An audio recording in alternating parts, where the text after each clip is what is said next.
Oke, assalamualaikum warahmatullahi wabarakatuh. Perkenalkan, nama saya Margen Saputra. Kali ini saya akan menjelaskan beberapa hal mengenai enterprise arsitektur atau arsitektur enterprise. Bebas mau pakai ini nama yang mana.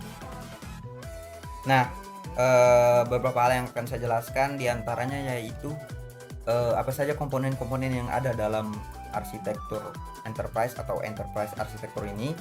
Kemudian bagaimana pengalaman pribadi saya sendiri dari komponen-komponen implementasi komponen-komponen yang ada dalam enterprise arsitektur tersebut. Oke, kita langsung mulai saja ya. Nah, yang pertama itu sebelum kita ke bagian komponen-komponennya, kita harus tahu dulu apa itu enterprise arsitektur. Nah, secara sederhana, enterprise arsitektur atau biasa disebut sebagai EA adalah blueprint strategis yang menyelaraskan tujuan bisnis dengan infrastruktur TI atau teknologi informasi. Nah, begitu secara sederhana. Oke, kita langsung lanjut ke bagian komponen yang pertama, yaitu bisnis arsitektur. Oke, apa yang dimaksud dengan bisnis arsitektur ini? Bisnis arsitektur adalah komponen yang mendeskripsikan bagaimana organisasi beroperasi, mulai dari struktur, proses, dan tujuan strategis. Komponen ini memastikan seluruh aktivitas teknologi informasi atau TI tidak berjalan sendiri, melainkan mendukung arah bisnis. Kita mulai dari contoh enterprise. Contoh yang pertama dari toko online. Yang pertama, memiliki proses bisnis terstruktur. Di sini ada alur pelanggan memesan, sistem memproses, gudang mengirim, dan kurir mengantar. Ini untuk contoh toko online. Kemudian kita ke contoh kedua, yaitu pengalaman pribadi saya sendiri. Nah, di sini adalah pengalaman pribadi yang sudah pernah saya lihat secara langsung dan yang sudah pernah saya pelajari, yaitu usaha ST. Nah, rencana sederhananya itu buat di sini buat ST sebenarnya. Kemudian tawarkan ke orang-orang, terima uang, dan restock. Nah, kalau kita lihat dari dua usaha ini, sebenarnya ini adalah usaha yang berbeda ya, yang berbeda mulai dari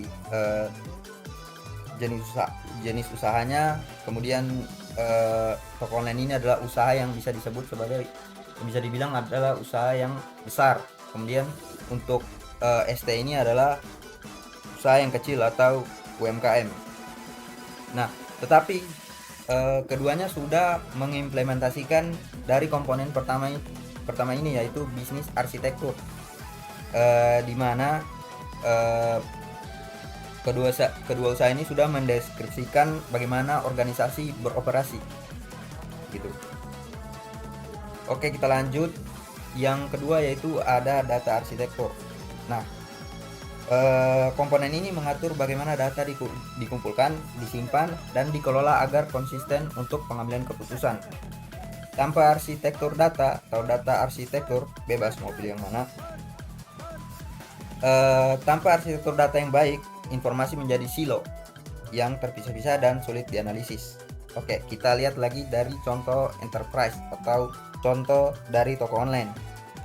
Menyimpan data kompleks, profil pelanggan, inventaris produk real time, dan riwayat transaksi di database terpusat. Oke, kita lihat dari pengalaman pribadi, yaitu ST.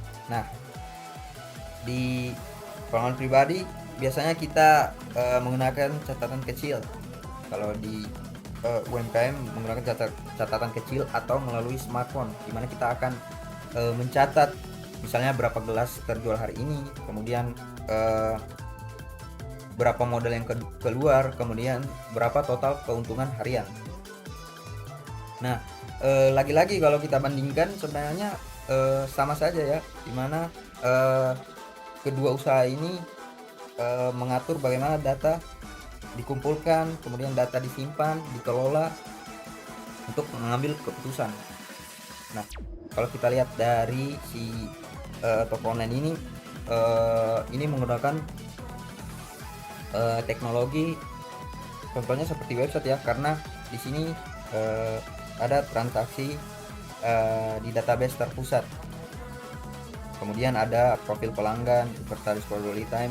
Ini implementasinya melalui website atau aplikasi. Kalau pengalaman pribadi saya atau usaha ST ini adalah menggunakan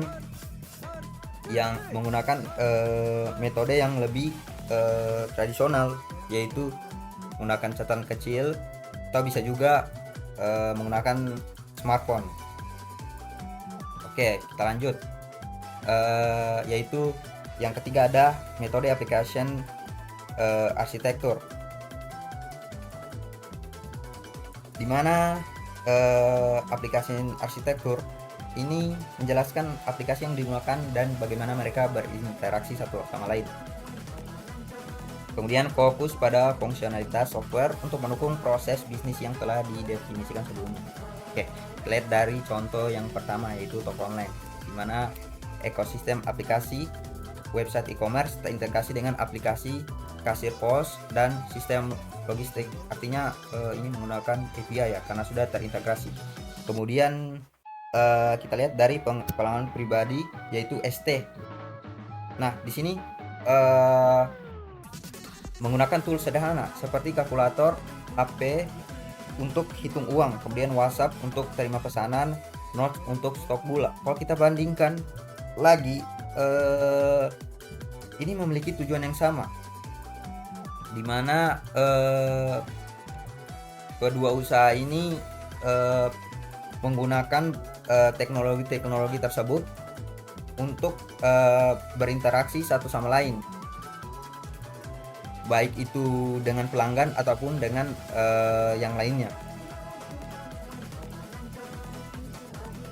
Oke, kita lanjut ke bagian teknologi arsitektur, yaitu menentukan infrastruktur hardware dan software dasar yang menjalankan aplikasi.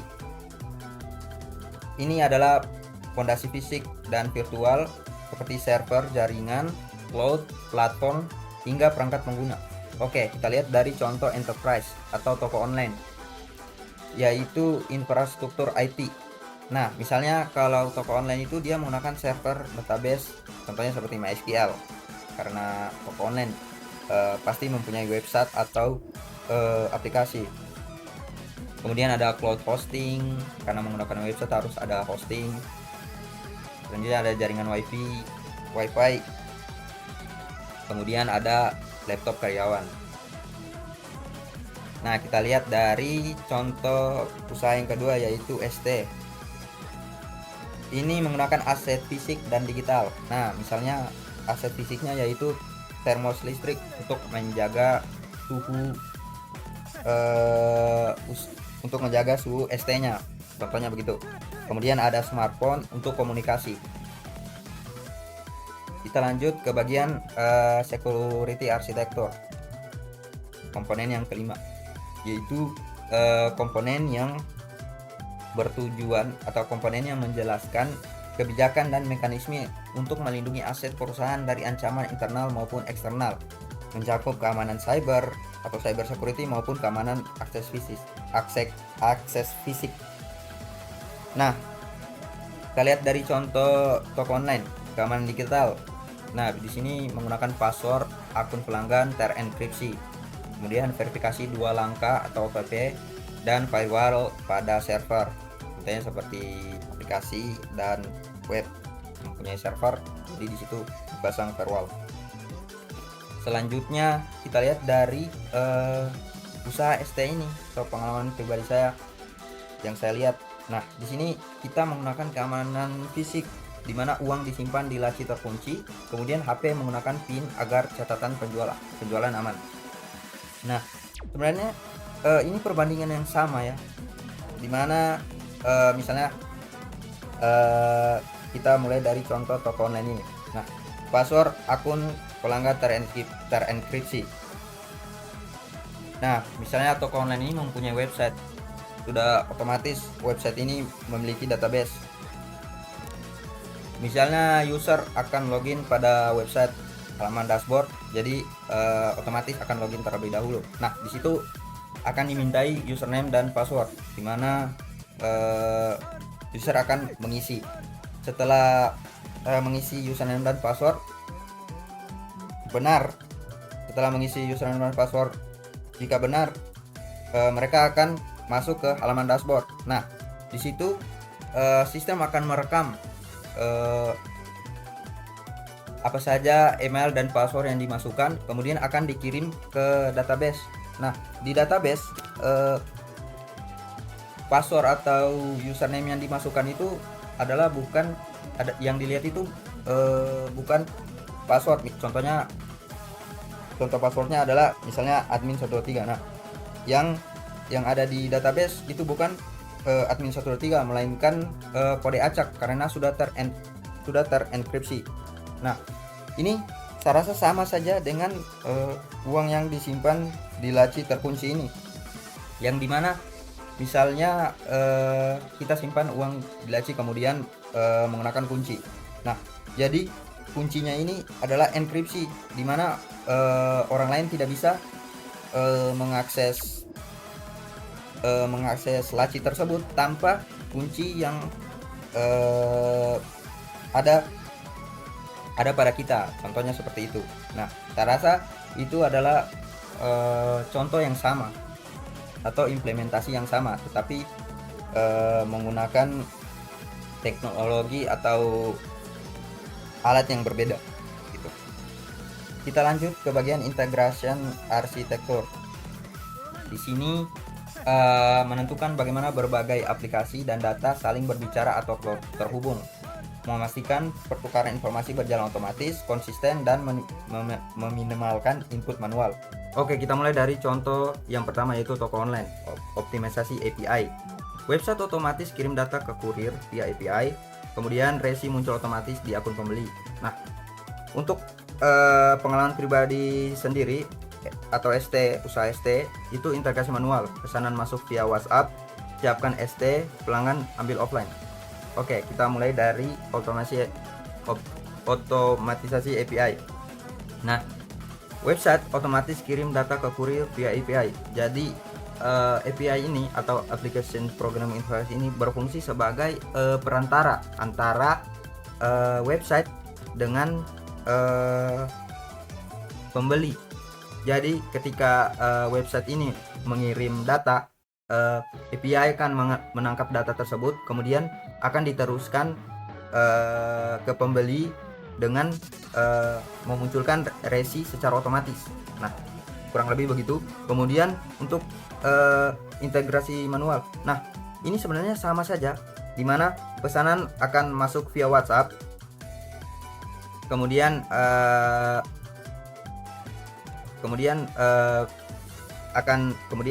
misalnya saya menyiapkan ST.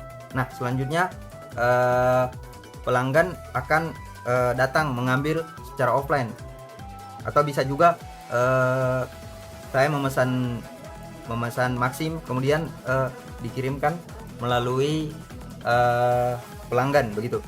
Nah, itu adalah implementasi dari integration arsitektur, di mana setiap bisnis berusaha untuk menentukan bagaimana aplikasi dan data ini saling berbicara atau saling terhubung. Kemudian yang ketujuh yaitu governance arsitektur.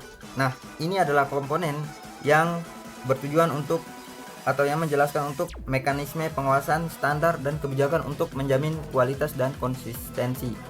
Governance memastikan bahwa apa yang dibangun sesuai dengan aturan main yang disepakati. Oke, contoh enterprise atau contoh dari toko online. Nah, SOP ketat.